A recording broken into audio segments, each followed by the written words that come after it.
fait partie des acteurs engagés dans la transition écologique et sociale. Benoît Dandine, coordinateur de l'association Communauté Open Land Nouvelle-Aquitaine, nous présente aujourd'hui l'exposition Pays Basque 2050 à Olatou, centre d'affaires et d'innovation à Anglet. Grâce à plus de 18 visuels créés collectivement avec des outils d'intelligence artificielle et un parcours en 6 étapes, les visiteurs peuvent se projeter et imaginer un territoire vivant, résilient et désirable à l'horizon du milieu du siècle.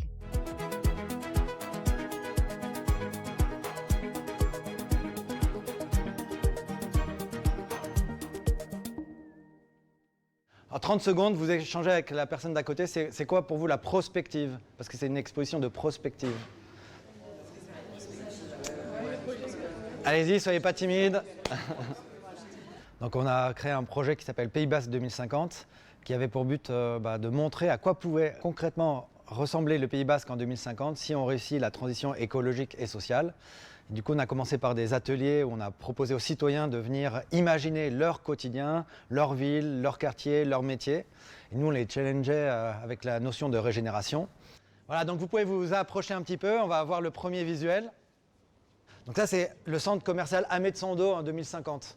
Si ça fait faillite, et on dit d'ici 2050, pour X raisons, qu'est-ce qu'on peut faire de ce bâtiment-là qui est énorme? Dans l'exposition, effectivement, le choix, ça a été de cacher un peu le catastrophisme ambiant et qui effectivement commence à être un peu connu. Mais là, c'est en proposant des solutions concrètes, mais en sachant les risques et les dangers qui nous guettent, c'est un peu plus mobilisateur par rapport aux citoyens parce qu'on comprend ce qu'il faudrait faire.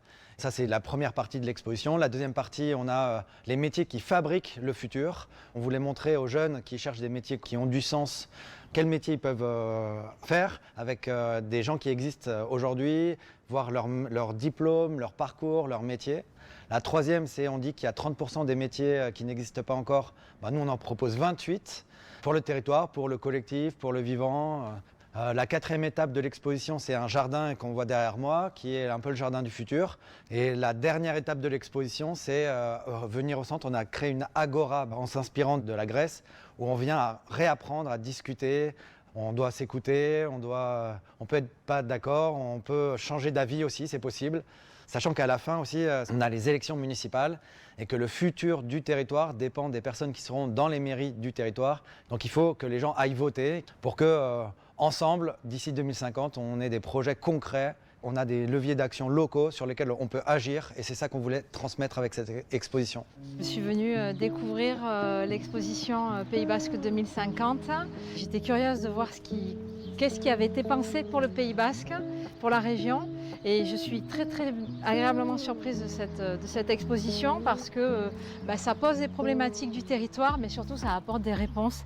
Et aujourd'hui, dans le contexte dans lequel on vit, on voit que le négatif et on voit le dérèglement climatique. On dit qu'on n'a plus de solution, c'est très compliqué. Et en fait, là, on voit que en changeant notre façon de faire, en mettant l'humain au cœur vraiment du vivant et de la nature, on peut arriver à des solutions optimistes. Je travaille dans le milieu de la transition écologique avec la coopérative AOPA, le service d'autopartage alternative à la voiture individuelle qui se déploie sur le Pays Basque. J'avais pas d'attente forcément, je savais pas non plus à quoi m'attendre et en fait là j'en ressors vraiment régénérée. Ça m'a donné un coup de boost pour la vie de tous les jours, pro, perso, essayer un regain de se battre pour proposer autre chose sur le territoire et peut-être être aussi un modèle pour le reste du pays, voire du monde. Là, concrètement, je me dis qu'il y a l'histoire du golfe d'Anglet qui pourrait en partie devenir champ culture pour produire de l'alimentation pour juste les gens qui vivent à côté, les enfants, les cantines. Je me dis que ça, c'est quelque chose qui est réalisable finalement vraiment demain et très concret, moins, on va dire, dans le futur ou dans des possibles avec toute une multitude d'acteurs qui devraient œuvrer pour mieux. Là, ça pour moi, c'est quelque chose qui pourrait se faire demain en 2027, quoi. C'est une décision de la mairie, c'est un terrain de la mairie, c'est une décision de la mairie. Là, c'est le port de plaisance de Hendaye en 2050.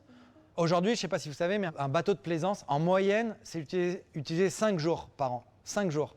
Le reste du temps, c'est dans l'eau et ça attend. Et le problème avec ça, c'est que comme ça ne navigue pas, il y a des algues qui se mettent sur la coque.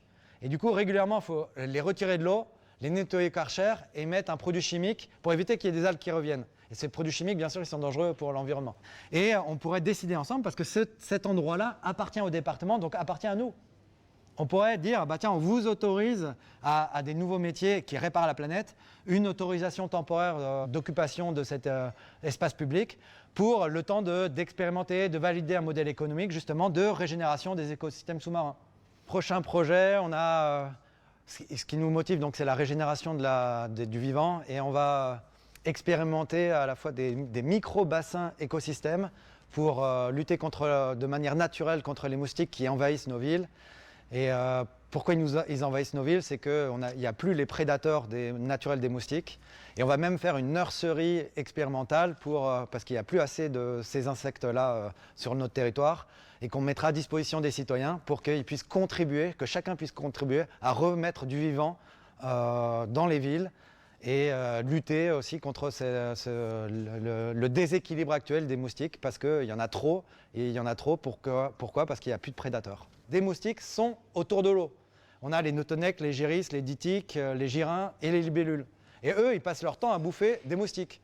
Mais qu'est-ce qui s'est passé dans nos villes? On a supprimé les mares, on a supprimé les rivières, etc. pour mettre des parkings, pour mettre des habitations, etc. Et après, on s'étonne qu'il y ait plein de moustiques en ville. Donc comment on peut recréer des micro-mares, des micro-bassins pour reconnecter les endroits où il y a beaucoup de biodiversité? Et c'est un enjeu stratégique pour nous, quoi. Merci.